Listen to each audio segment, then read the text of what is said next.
अस्सलाम वालेकुम। आज हम आपके साथ शेयर कर रहे हैं बहुत ही मज़ेदार, बहुत ही टेस्टी आलू कीमा की रेसिपी। अगर आप बेहतरीन आला किस्म का आलू और कीमा खाना चाहते हैं तो इस रेसिपी को फॉलो करें, आपको मज़ा आ जाएगा। तो इसके लिए हमने एक प्याज लिया है और ऑयल के अंदर इसको फ्राई कर लेंगे। हाफ कप हमने ऑयल लिया, इसके अंदर इसको हल्का सा फ्राई करेंगे। इसके अंदर हम साथ ही डाल लेंगे लहसुन 1 टेबल स्पून और इसके भून लेंगे। भूनने के बाद इसके अंदर हम ऐड कर देंगे कीमा। हाफ के जी कीमा है, इसको अच्छी तरह से हम भून लेंगे। नमक ऐड कर देंगे इसके अंदर। मीडियम फ्लेम पे इसको अच्छी तरह से भूनना है ताकि इसका पानी ड्राई हो जाए। और हस्बे ज़रूरत नमक ऐड कर दिया। नमक डालने से ये पैन के साथ चिपकता नहीं है। तो इसको भून लिया मीडियम फ्लेम पे, पानी ड्राई हो चुका है।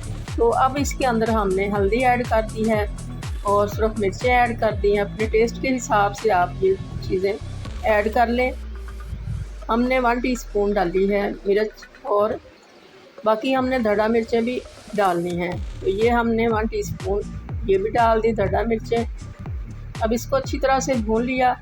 अब इसके अंदर थोड़ा थोड़ा सा पानी डालेंगे और इसको भूनते जाएंगे और फिर हम इसको कवर कर देंगे ताकि ये गल जाए। तो अब ये गल चुका है। अब इसको हम इसके अंदर टमाटर ऐड करेंगे और अदरक डाल दिया। 1 टेबल स्पून भर के हमने अदरक लिया था और 2 टमाटर लिए हैं, छोटे छोटे बारीक काट लिए। इनको डाल के हम थोड़ा सा मिक्स करेंगे और इसको कवर करके रख देंगे ताकि टमाटर हमारे अच्छी तरह से गल जाएं।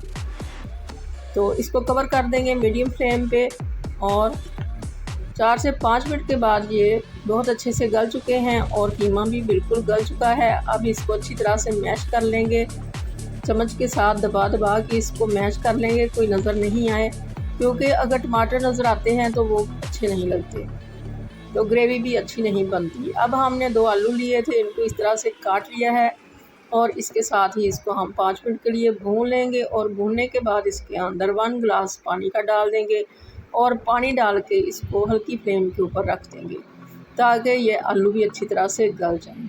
और जितनी ग्रेवी आपने रखनी हो उतनी रख लें और बाद में बढ़ा भी सकते हैं अगर कम लगे तो।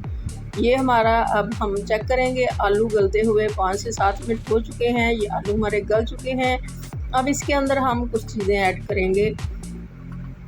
इसमें हमने गरम मसाला ऐड कर दिया, सब्ज़ मिर्चें ऐड कर दी साबुत और इसके ऊपर हम कवर लगा देंगे और हल्की फ्लेम पे इसको 5 मिनट के लिए रख देंगे दम पे।